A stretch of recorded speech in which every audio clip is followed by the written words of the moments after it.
Are you sick of buying bottled seltzer water, but you still want to drink it at home? For me, I normally use my keg to keep seltzer water on tap, but a lot of people said just buy a SodaStream instead. But this got me thinking, is there an alternative and potentially cheaper way to accomplish this goal? And then I found this little orange cap that screws on to most pressure-safe soda bottles. While the simple part that only costs somewhere between $8 to $15 depending on the source, can convert any pressure-safe soda bottle or plastic bottle to make homemade seltzer water. And with a few little accessories, it can be upgraded to be used for so much more. Now let me show you how to easily accomplish this. Now, let's get started with what you'll need. First is a CO2 tank. I personally got mine from the local hydroponic store as they sell beverage grade CO2 and it's only about $9 for a refill, and this massive tank has lasted me years compared to the canisters you can buy when you keep trying to replace it with something like a SodaStream. Second is a CO2 regulator, as this controls the pressure that comes out of the tank and goes into whatever liquid you're pressurizing. Third is some tubing that's connected to a gray gas connect. And lastly, the star of the video is this carbonation ball lock quick disconnect, and it'll go over some initial items you can add to this at the end. Now this little cap basically allows you to create a seal like a normal bottle cap would, but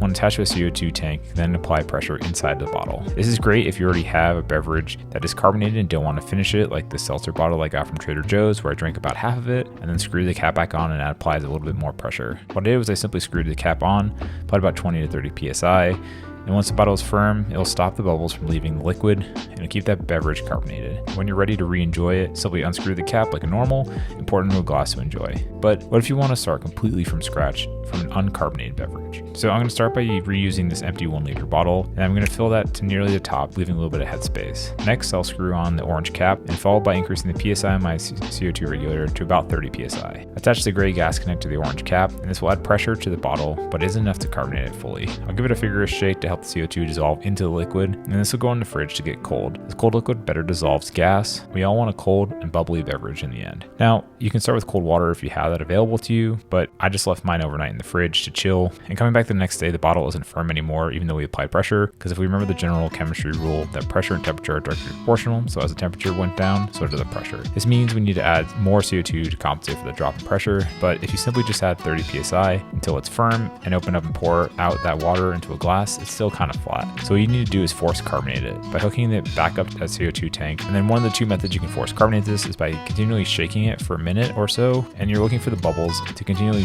dissolve into the liquid. You can see that visually coming out of the cap. The other method I like to do, which I do sometimes with kegs, is to place it on a surface with like a towel and rock it back and forth several times. Then I'll let it settle in the fridge for a little bit, maybe like 30 minutes. Now you can open up and enjoy the fruits of your labor having bottled seltzer water at home. And it's really that simple. If you wanted to, you could do the same process with multiple bottles and change out the cap in between, or if you were making homemade soda and you don't want to naturally carbonate it, you could force carbonate doing the same way. Now I said there were additional accessories that could go with this orange cap, and the first being this kind of splitter that allows you to add 2 caps to one bottle. Also what I found is I got a 1 foot piece of tubing that's 3/16 by 7/16 that fits into the actual bottom of the carbonation cap, which allows you to close transfer off of a keg and fill this bottle with any carbonated beverage. And that could be beer, water, or anything else. Then the best way to do this is to connect a spunding valve to the outside, so it'll keep the pressure, and I like to set it about 1 psi lower than the pressure you're going to use to transfer it. Then I'll connect it with a liquid to liquid jumper, and you can fill that with any beverage. And if you want to take this on the go, technically you could serve this directly out of the bottle